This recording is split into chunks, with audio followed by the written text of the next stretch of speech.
How are you, lovely? I am doing okay. We're in stage lockdown 4 here in Melbourne, so there's a McFlurry of emotions going on, but in at the core, I'm doing okay. Amazing. And yes, it is all of the emotions and more during this time. But I'm so happy we've finally got to catch up, be online, be on Zoom. Me So too. for anyone that's, audio, if it jumps or anything, guys, we're all doing it this way. Kat's got kids there using the internet. I've got my brother Yeah, using the internet. We roll with it. We roll with it. we roll. What are you most excited about in life right now? Oh my God, getting outside. Yeah.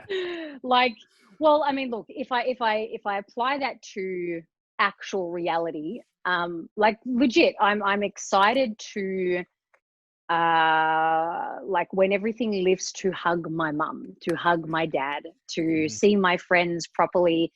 But I guess if I look at it the other way, I'm excited about the things that I have been able to create and been able to sustain during this time of COVID.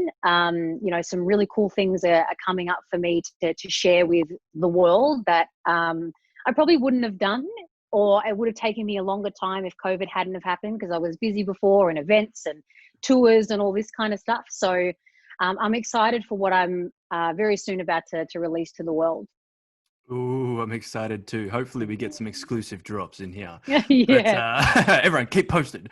So you're the creator of the worldwide movement ZeroFKS, host of the Real Raw Relatable podcast. You run events, workshops, coaching, speaking, meditations, trainings, epic dance parties, and all. Just you post so many truths and daily things. You do a lot, but I say a lot in the way of like it's a lot of goodness. I'm so curious as how you got to here, because like all of that is incredible. It's inspiring. I love your content. I've been following you for quite some time. Yeah.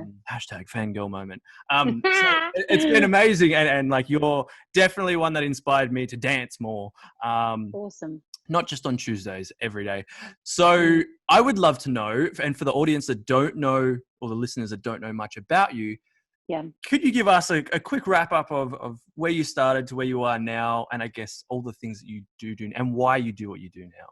Yeah, for sure. So I guess prior to who I am today and what I do today, I was a registered nurse. And I was a registered nurse. I left school, finished school at 18, did the usual thing, went out, partied, have fun.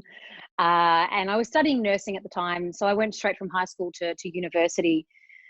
But I went on to work in hospitals as a registered nurse. But throughout that time, when I was out in the party scene, this god awful pain took over my body when I was out one night, and I was like, oh my gosh, this isn't muscular pain. It wasn't joint pain. It was like someone had put fire inside my body, and I didn't know what to do with it.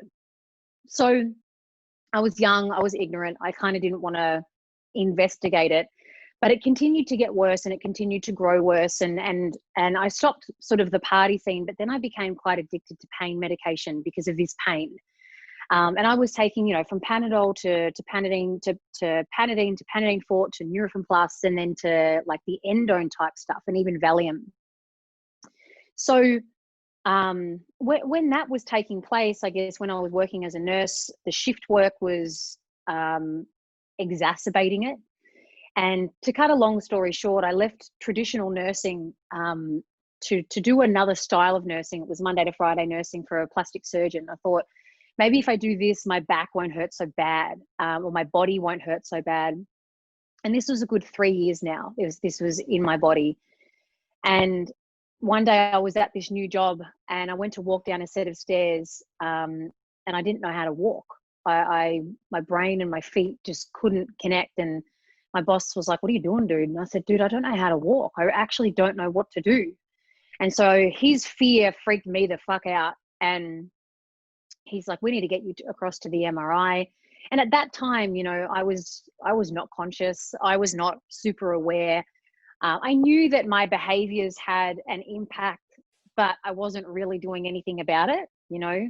I had no concept of spirituality or anything like that. So, rushed over to get an MRI. 2 days later, had a report. Next day, I was in a neurosurgeon's office telling me I had to have brain surgery because in 6 months I'd be a paraplegic. Whoa. And so Mum and I were like, oh my God, what are you talking about? What do you mean? And look, by that point, I had really developed this pain syndrome. Pain had taken over my life, and I was becoming quite negative and all the rest. So I had brain surgery 6 weeks later, and everything was fixed structurally, but the nerves had been so compressed over the time and squashed through the condition that I had, that the pain didn't go away. So after the operation, my surgeon put me on these drugs, and they were antipsychotics. They try to reroute the nerve conduction so that my brain doesn't experience pain or register pain. And that was kind of like what broke me. It really did break me because my whole soul was black. Everything was black. Did it numb Everything was black. everything? Everything. Yeah. Everything. I mean, maybe I wasn't feeling pain, but I wasn't feeling anything, dude. You know, and that was scary. That really scared me. And it was then where I reached out to my parents and I just said to them, I'm either out of this life, like I want to check out. I want out. This is not the life I want to be. And prior to that, I'd had a big past as well. So I was just done with pain and suffering. Done. And or I've got to try something new and radical. So again, long story short, they took me to a neurologist who basically gave me the best pill I had to swallow, but it was an invisible pill, and it was the pill of personal responsibility. And he gave me a new vision to go for, which was, you can heal this yourself. You can get out of this chronic pain if you actually want to. He said, you've got to actually want this and really commit to it. So he said, do this process for 12 months, which was visualize, meditate, imagine a life that I wanted, which was to be free and to be happy and to be kind and all the rest and enjoy my life. He said, meditate and visualize on that. Just close your eyes for 5 minutes and act in favor of that vision. That's basically the nutshell that he gave. So I walked out of there and I stopped my medication, and I did that for a period of time. And 10 months later of religiously doing that and fighting the thoughts in my head that were like, you can't do this, you shouldn't do this, this is a crock of shit, this is a waste of time, this isn't going to work, this is too woo-woo, how are you going to heal yourself, you can't heal yourself. And I just thought, nah, fuck it, I've got to do this. 12 months. And 10 months later, I dropped 15 kilos because I was very overweight. I was pain-free and I wasn't on any medication, and I was happy. And so that was like a window of what have I just done, and what have I unlocked inside of myself, which then sent me on this, I guess, journey of like, fucking, I want to heal more of me. I want to find out what else I want, what else is in there, and what else I've got to do. And so that sent me on this path of uncovering more of who I am and loving more of who I'm not, and releasing that, which then led me to, I need to help people on the planet, realize this for themselves and see this for themselves, which has led me to what I do today. Yeah. And why ZeroFKS though?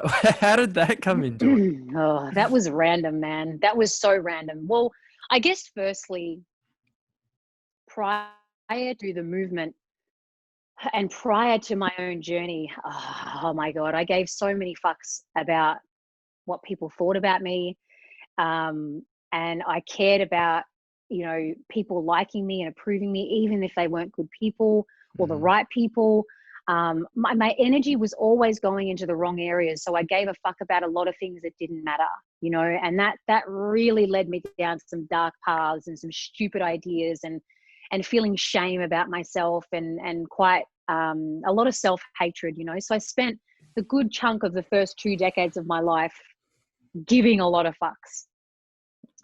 And I guess when I started to progress and open myself up, I could really see that this people-pleasing mentality and behavior was just like was bleeding me. I was abandoning my soul. I was abandoning myself, and I didn't want to do that anymore. So I went on, there was this, I don't know if you've heard of it. There's this thing called Five Rhythms in Melbourne. It's this 2-hour dance. I think I was 24, 25 at the time.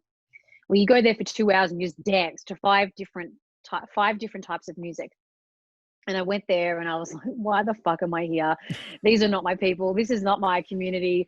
You know, these are all weirdos. And I was the judgmental person. And then I was then judging myself for not dancing and, you know, all of that. And then 20 minutes later, I just thought, fuck it. I'm just going to dance, you know, and I've always danced since I was a little kid, but this was free dance. And I felt the rhythm and I felt the beat. I felt my rhythm. I felt my beat. And I'm like, oh my God, this is awesome. So once I started doing that, I then realized how important dance was to my self-expression and my freedom of self.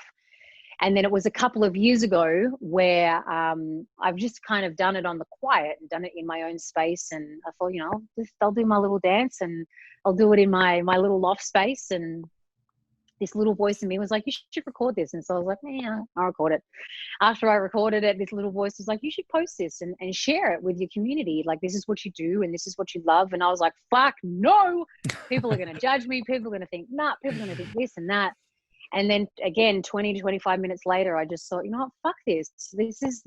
Let me share. I want to share this and maybe it'll inspire someone else. And literally it was just simply a Tuesday. I just got creative with the hashtag ZF Tuesday. I'm like, man, I'm giving zero fucks. It's on a Tuesday, put it together. And I was only going to post it once.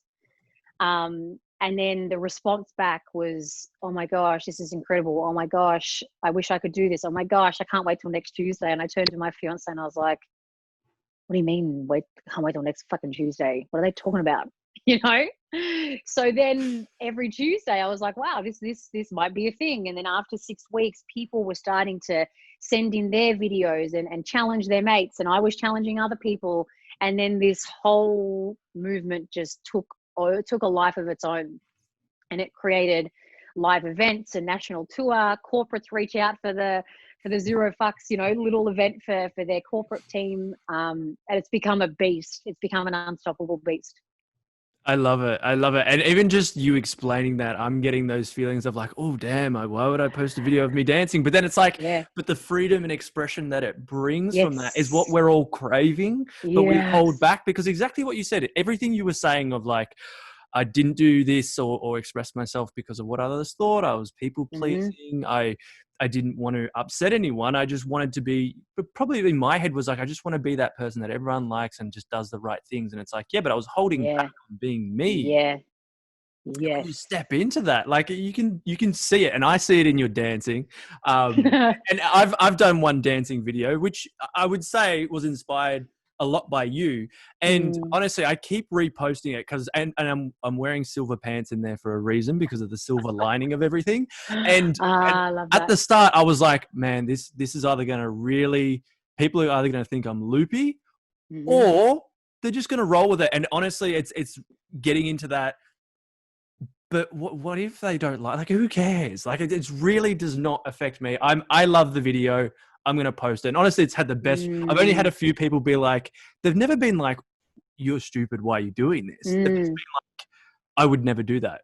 Yes. And it just shows their insecurities. But this is, okay, this is the really cool thing. Cause I know a lot of people, actually, yeah, we'll stay on this. I've got so much going through my head. There's a lot of people that want to step out and express, whether it's dancing, whether it's doing what they love, living their purpose, whatever it may be, but they hold back.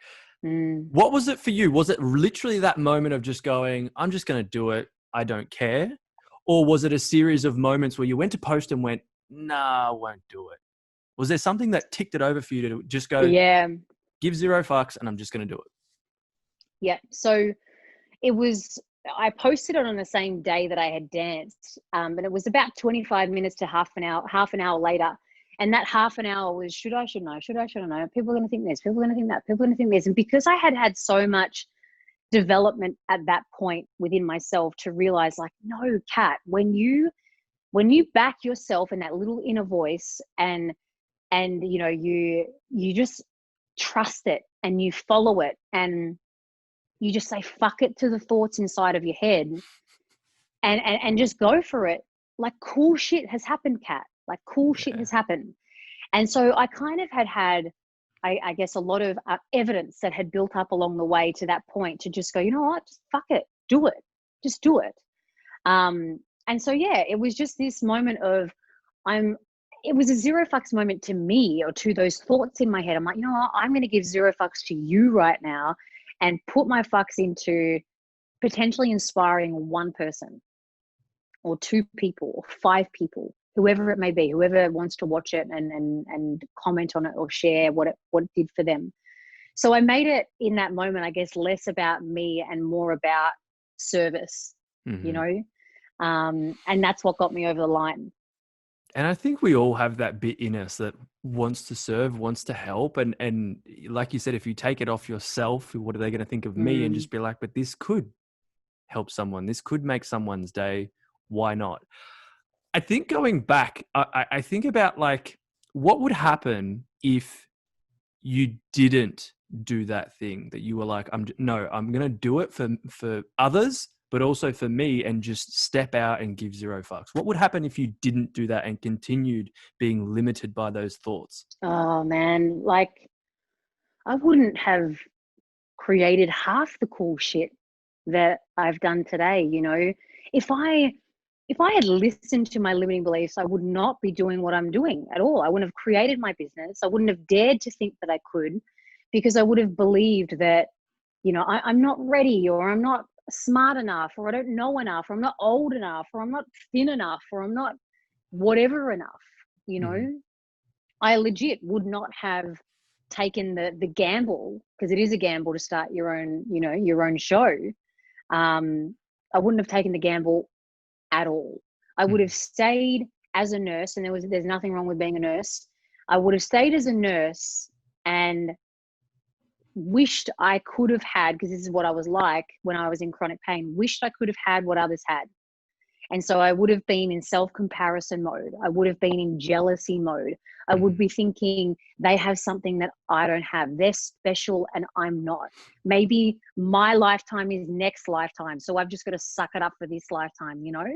I would have really caged myself into that, and probably been one of the most miserable motherfuckers roaming the planet, to put it bluntly. Yeah. And now what are the feelings of you stepping into that truth and stepping into that power? What has it created for you? I mean, it's I think the biggest thing that it's created is, the first word that comes to me is freedom. You know, the freedom to choose what I want to do, like the freedom to choose what I want to do, and then the belief that it's actually possible. You know, so it's probably the two main things: the freedom to think and create whatever I want to create, you know, and have the realm of possibility opened up, and then have this little thing inside that's just like, fuck yeah, we could do that. Might take a while, might take, you know, some can take a week, some can take 5 months, some could take a couple of years to plan that shit out. But what it has created is, I can do this. And, you know, I can, it's possible, which is such a beautiful feeling, and even thought to have. It's bringing that confidence and self-worth back into yourself, instead of giving that power to other people to judge you and all of that. And I think that, like, a key thing to point out here is this whole movement isn't about giving zero fucks about everything and anything. Absolutely. Because it's not like going, oh, I give zero fucks about my life and my responsibilities and all of those things. It's zero fucks about the external pressures and thoughts that hold us back. Absolutely. And that's a really important point to reiterate, because, you know, it isn't about sticking the bird up to others and going, fuck you, I don't care what you think, you know, you mean nothing to me. That is not the zero fucks movement. It's non-aggressive, right? It's actually, as you say, like, it's more about giving zero fucks to the thoughts set in our head that we think other people are judging us. And maybe they are, but how many fucks do you want to give to that thought? You know, how much do you want to make that care? How much do you want to make that matter? And if you do care, if you do make it matter, then at what cost is that to you? At what cost is that to you, your life, your happiness, your contentment? your belief in self, your freedom of self-expression, right? And I think that's what I got so jack of. I got so jack of, caring about so much that was self-sacrificing in a negative way. Mm-hmm. Mm. Yeah, and people listening, put your hand up if you can. Or if you're driving, don't put your hands up. But put your hand up if you're feeling that. Like I can imagine everyone. I'm nodding here, going, "Yeah, I've definitely been in that area." Starting a podcast, what will people think? Will people even listen to it? Speaking on stage, releasing everything that I do. It's all like, what are they going to think? What are they going to do? But if I had have not done those things, and gave into those thoughts, which weren't really truth, it was just conditioned by other people, and people that obviously hadn't stepped out of their truth and said, no, don't do that, people will judge you and people won't like you. Whereas now it's like, that's where the zero fucks comes in, where it's like, I don't care if you like me or not. If you do, amazing. If you don't, awesome. I'm just not for you, but I'm going to do me because otherwise I'm holding myself back. And going back to this whole, like, healing yourself, this is a massive thing that I don't want to skip over. This is like some Joe Dispenza stuff here, like placebo on the next level. So in that moment, because there is that, you had that challenge of, is this even going to work? What's the point? But you stuck with it and believed it. In that moment of like visualization awareness, because I know it can be hard for people at the start. What kept you going? What was there a glimpse of hope that this could work? Is that what kept you going?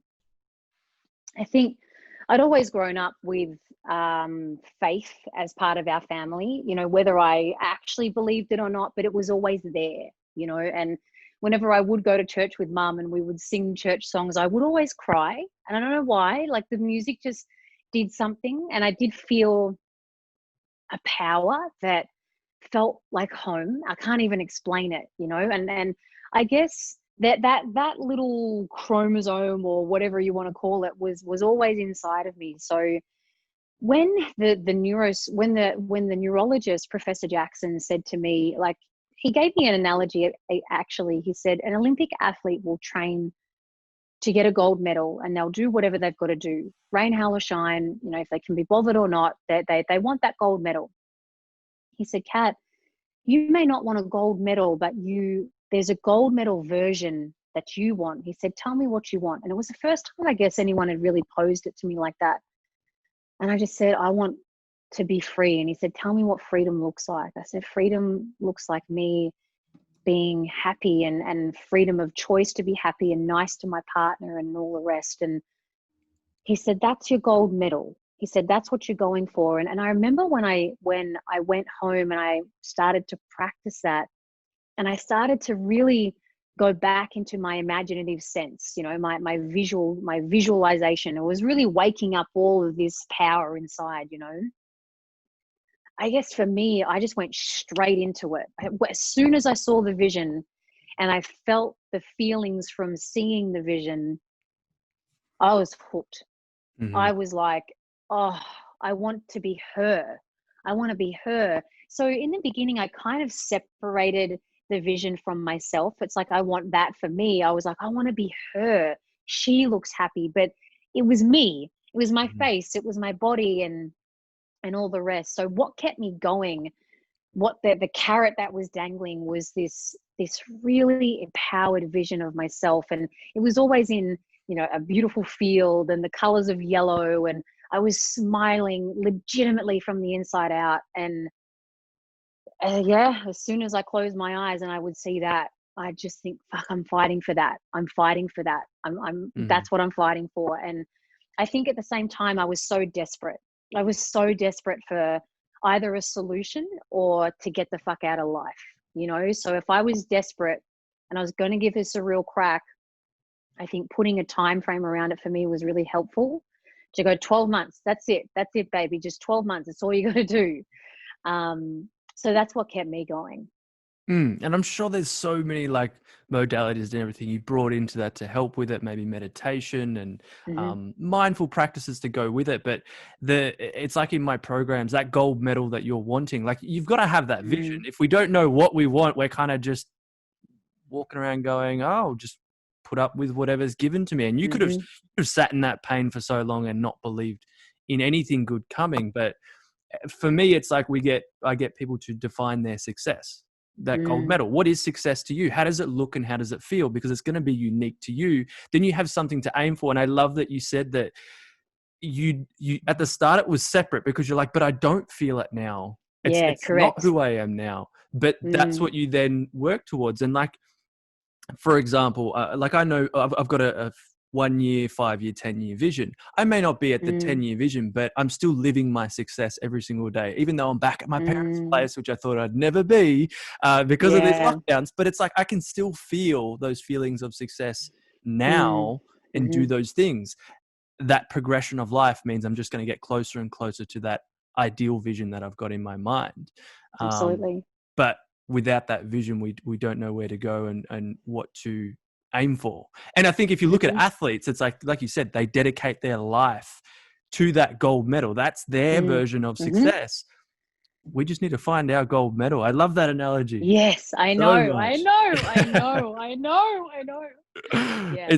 It's awesome. So would you say you are living your version of success? Oh, hell yeah. Hell yeah, hell yeah, hell yeah. And just to your point before, when I would visualize, I would visualize, and then I don't know, this is all new to me back then. I would visualize what I would look like and feel like, and would really get all the feels.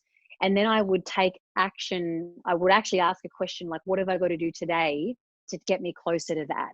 Hmm. And so that became, I guess, a human action for me to take. And often the answer was to move my body, to get fit, and yada, yada, yada. So that was the true formula: visualize, feel, ask the question, get the answer, act. And that became the daily process. So, since then, that has become the formula I've lived by. And 100%, I feel like, I think success has also changed for me as well, the definition of success. But I definitely feel that, I'm in a really sweet spot, and I know that sweet spot is just going to continue to flourish and grow.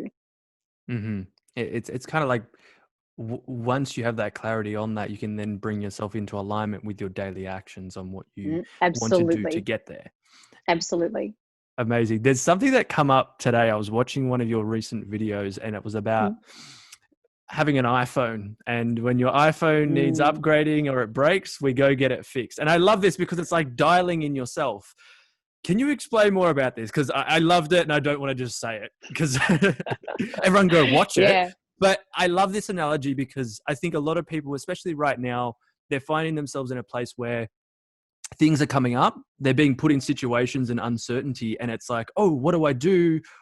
For people like us that work in, I guess you would call it the personal growth, personal development Mm. space.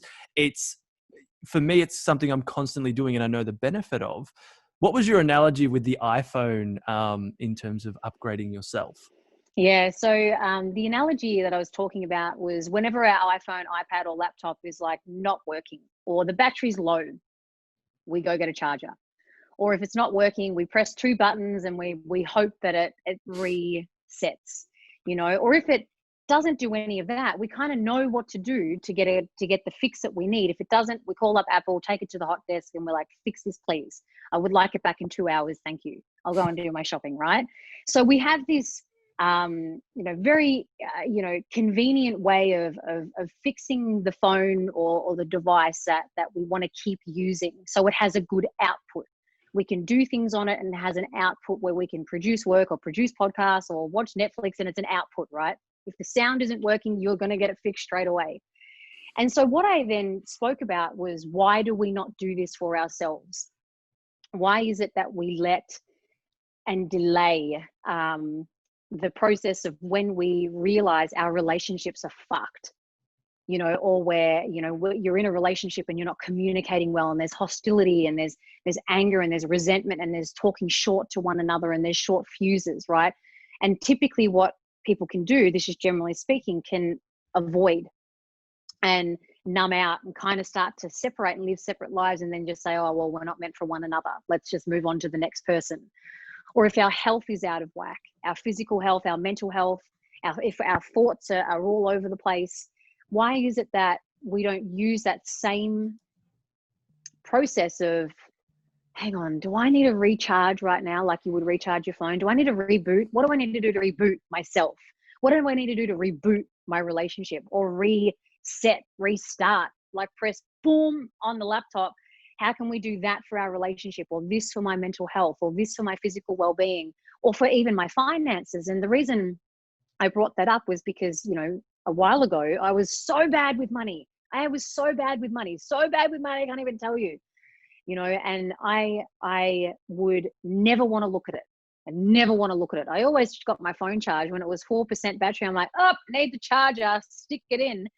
But anytime my money was going down, I was just like, fucking nut. I'm not looking at that.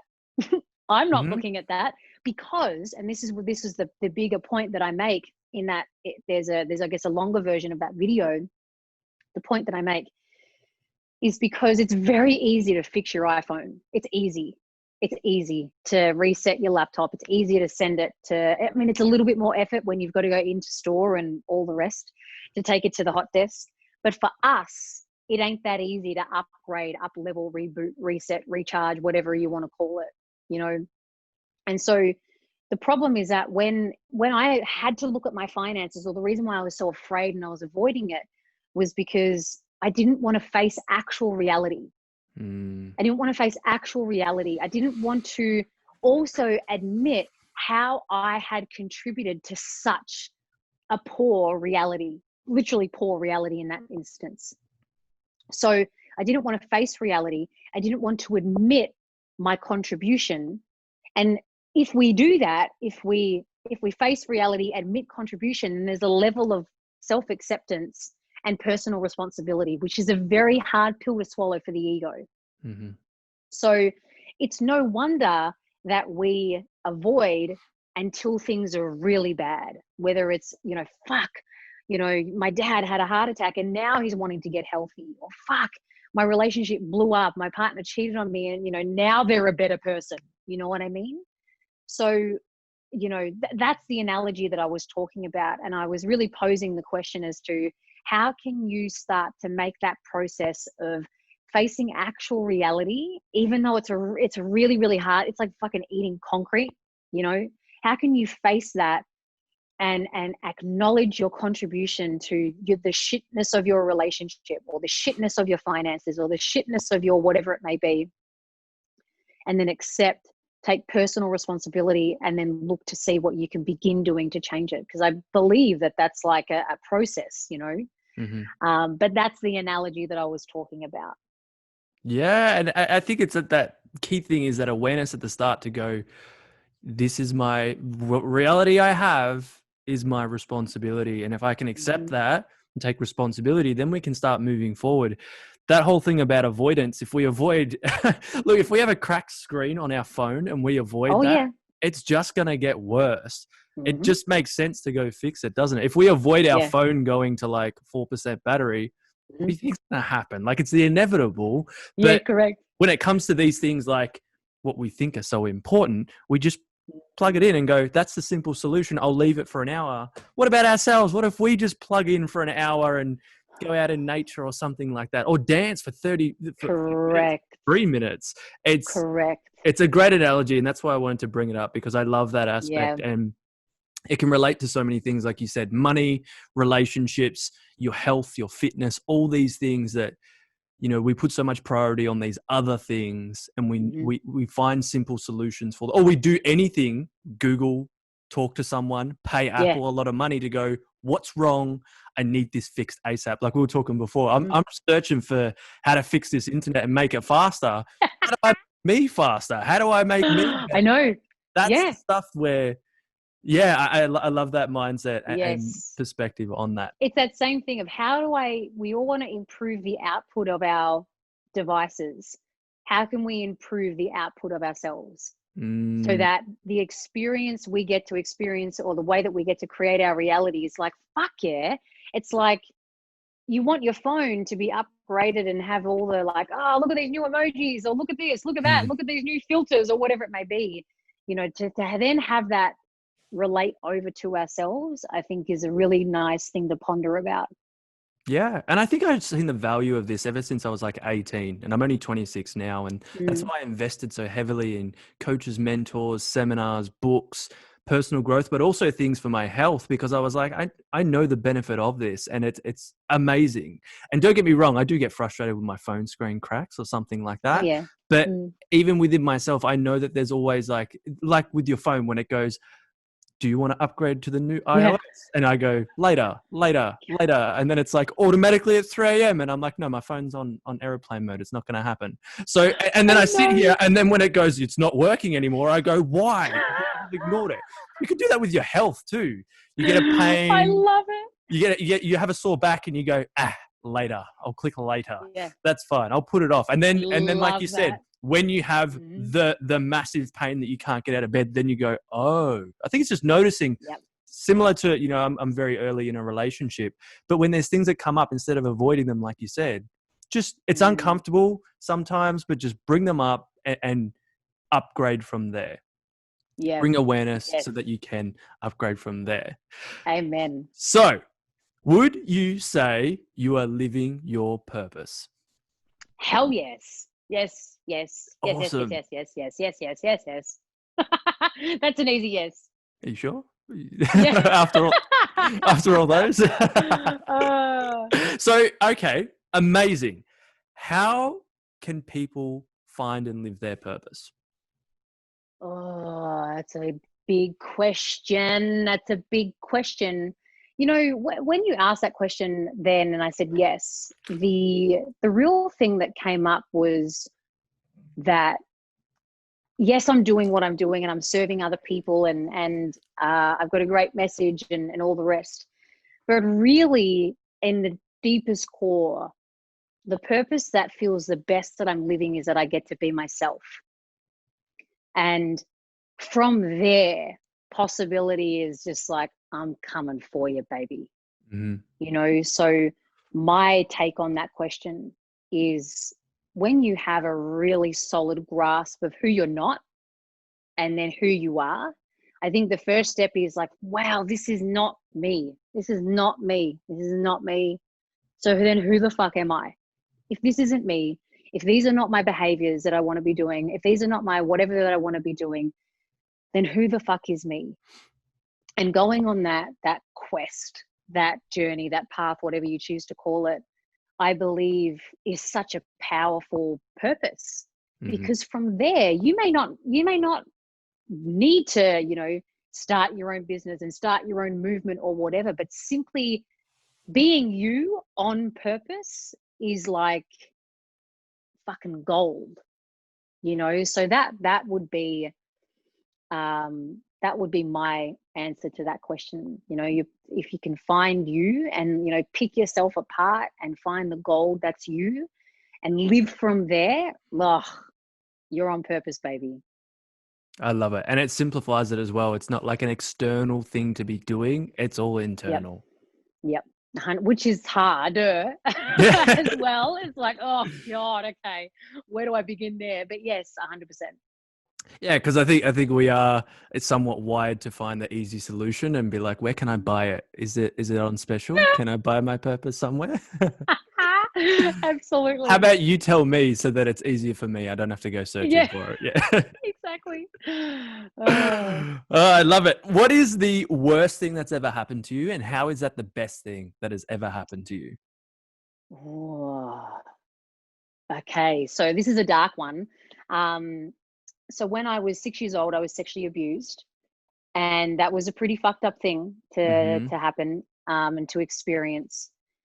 And so, how that continued to be the worst thing was, I started to speak about it when I was 10 and 12, and the people who I spoke about it to, in their own way, didn't know how to handle it, didn't know how to hold space for that.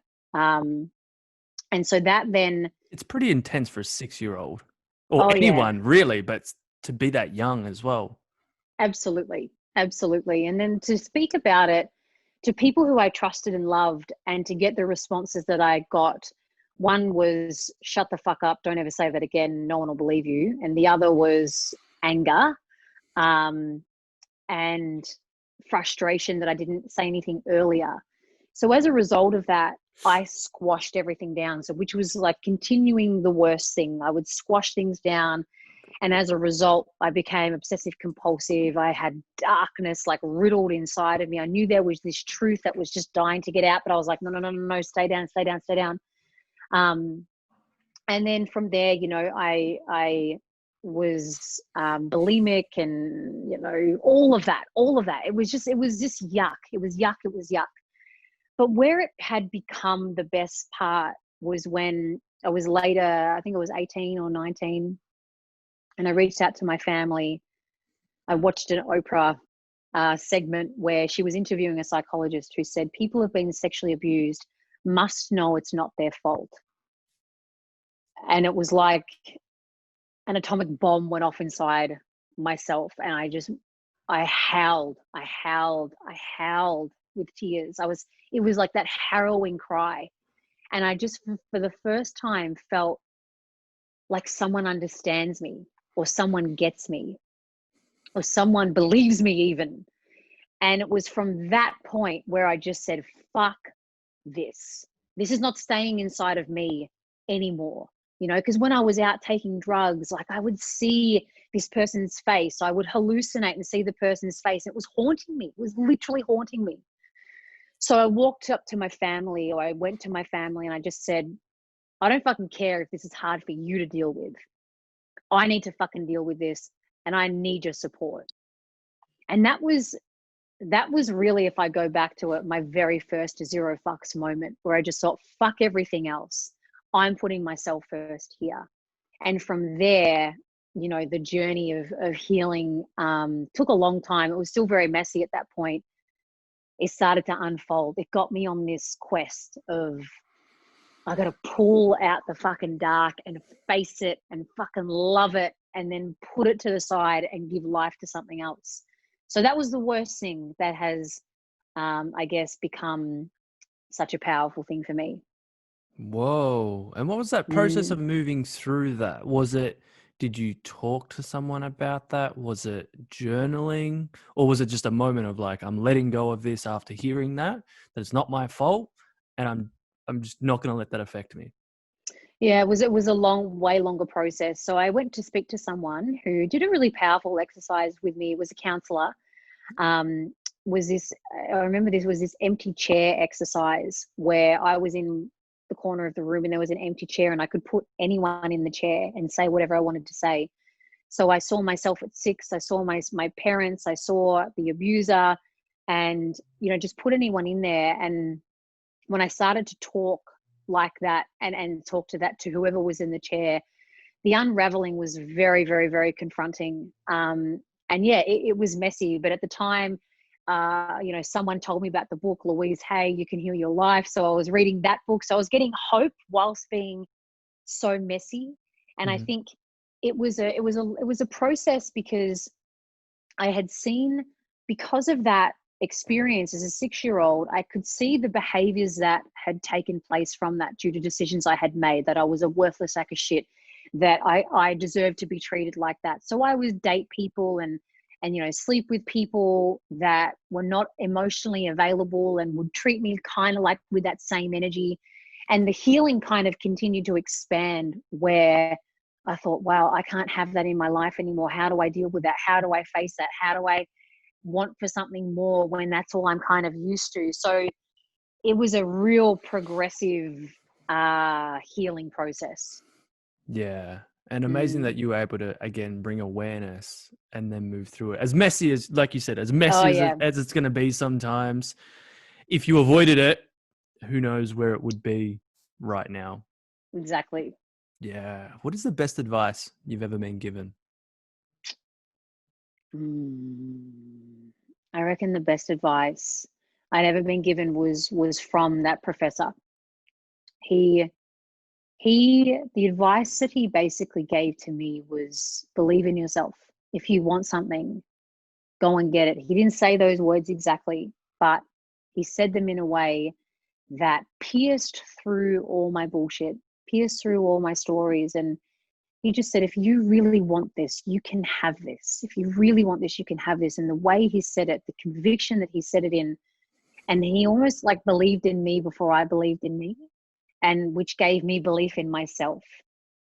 That was probably the most powerful. The second, I know you only asked for one, but the second that comes in close second was a time in my life where I burnt myself out so badly I was hospitalized.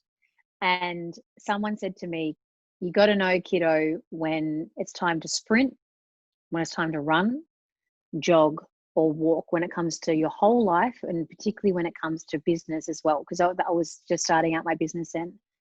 And I had recognized, fuck, I've just been sprinting for so long, and wasn't wasn't aware of what that was, or how that was impacting me. So that was pretty solid advice too. Mm-hmm. And we could do a whole nother podcast on Oh my God, I know. We did Yeah. great touch on that, and people can ponder on that one. I'm curious as to what advice would you give your 16-year-old self? Oh, firstly, I'd give her a fucking cuddle. I'd give that girl a cuddle. She was real tormented then. But if I could give my 16-year-old self any advice, it would be, and it's such a blanket statement, but it would be, Kat, just honor yourself. Honor yourself. Know yourself and honor yourself. Because at that time, I was just doing anything and everything for anyone, and whatever I could do to get approval, whatever I could do to get acceptance. And I then lost myself. I lost myself during that time. So it would be to really know who you are, and what your values are, what you want to say yes to, what you want to say no to, and fucking honor that. I tell her that. Yeah, powerful. And I think, that's great advice for 16, 20, 25, 30. Like anyone. And at this point, if you're in that point where you're feeling all those feels, and you're trying to please others to feel that sense of worth, like great advice for that. What does it mean to you to be conscious? For me, it's to be conscious, I think, is to be self-aware. But to me, self-awareness is also, it's not enough. I think to really make consciousness and self-awareness super powerful, you got to act in favor of what you've just become aware of. And sometimes we don't act on it straight away, but when there's enough awareness around, like, missing moo, or hey, this is a great idea. When you can act upon whatever you've become aware of and conscious of, like, that to me is powerful consciousness, empowered consciousness. So, what would be the other side of that? Being aware and not taking action. What would that do to you? Oh, mate, I think that'd fucking haunt you. I think it'd haunt you. When you are aware, and even like when if you would preach from that awareness, but you were living another way, and it's like, inauthentic much. There would be this gap between. I think a lot of us can be aware and conscious, and to preach from that place is one thing, but to not live from that, I don't really kind of jam with that jam. So I think it's there's inauthenticity, and I think there's also, you will become haunted by whatever you're not taking action on, whatever awareness and consciousness you're getting. Yeah, it's almost like one of those things that once you know it, you can't just forget it. You can try and hide it and avoid it. Yeah. But if you know it, it's like, you either deal with it, or like you said, it's going to haunt you for the rest of your life. And I think that gap, like you were saying, the inauthenticity, like, it's all good to preach and to say, the nice things that you're aware of, and to say all the things. But I think there is, from what I've seen, is sometimes that missing step of actually taking action on that awareness and doing that thing. And that's where, not for other people, it's for you, where you start to trust yourself, because you go, well, I'm aware of this. I know that this is holding me back, or a problem, or something I want to fix. every time you do something that's not in alignment with that or in action to solve that or move forward, you're just putting yourself down. And I Totally. know it, because like, don't get me wrong. Do you feel that in your life now? What's that? In areas, there's things you're aware of, but Oh, maybe hell you've held yeah. back on. Yeah, and this is a Yeah, for big thing I sure. want to point out, is that me too. Like, it's not Yeah. like we're preaching from a place of like Nah, perfection. It's I don't get awareness and then go, yeah, let's act on it like immediately. No way. No, yeah, there is an avoidance period. Just like what I was talking before about the phone. There's like oh yeah, no, that's going to rearrange me. If I do that, that's going to take work. I think it's 100% normal, but there's a period, I think, where you can let it be there and not act upon it. mhm, And then there's like a tipping point where you're like, now you're just gonna get messed up about this. yeah. And what can someone do? So if they're in that situation where they become aware of something that's like a big thing in their life that they is Mm, affecting maybe their finances, their relationships, their health, themselves, their mindset. What can they do from there once they find that awareness to then start moving through it and taking action on it? I think, when you've got a big awareness, when a big awareness piece has entered your life, there's sort of, I guess, a few options. I know for me, when I finally looked at my finances, I was like, I need help. I need help. I need someone to help me. I had been doing it on my own for so long to try and prove that I could do it on my own, that I failed miserably. So in that instance, I needed help. There was another time where I got awareness around restructuring my coaching program.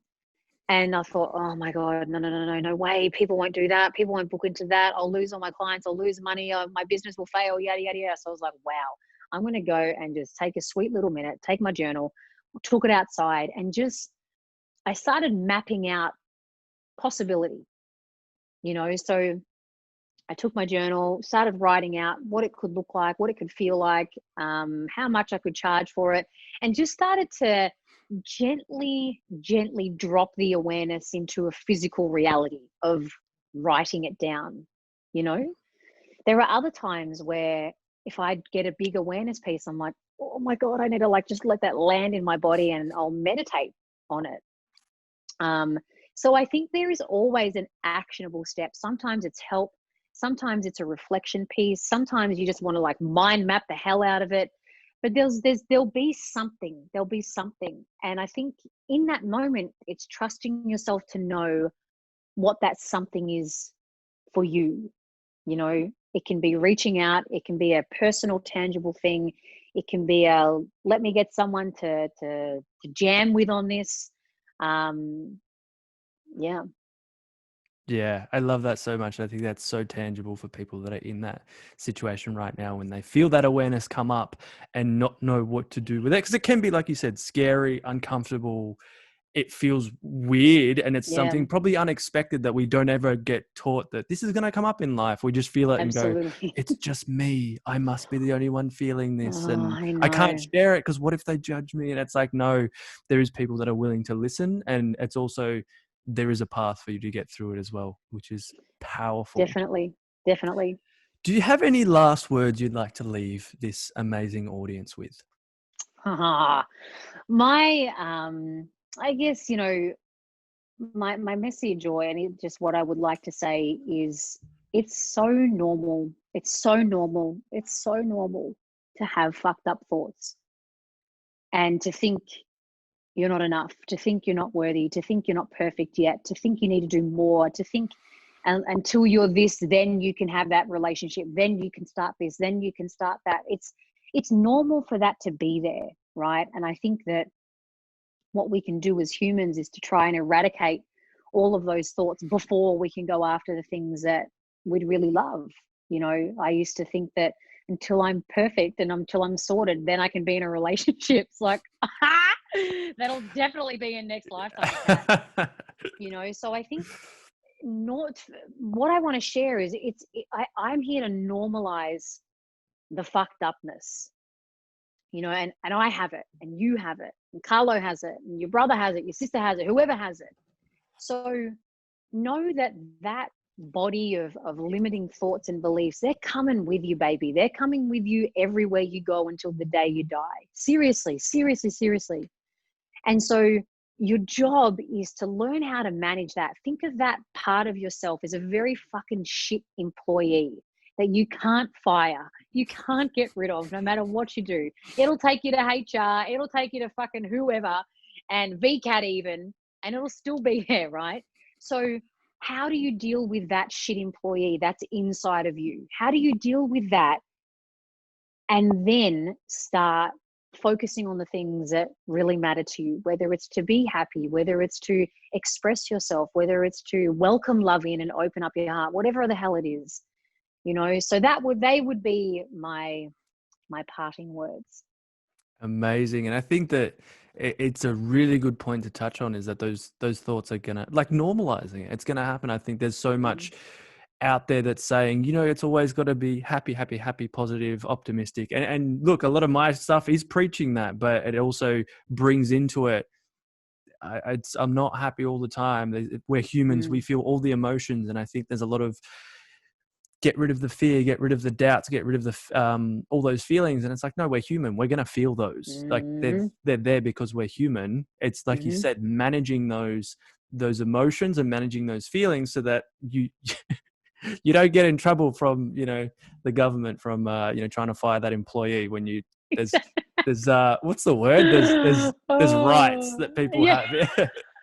The government being you. Exactly. Yeah, exactly. I love your that. ego has rights, damn it. It does. It governs us, and it stays with us. Unfortunately, we can't just sign the paper and be like, I don't agree. You can try that, but it doesn't. Yeah.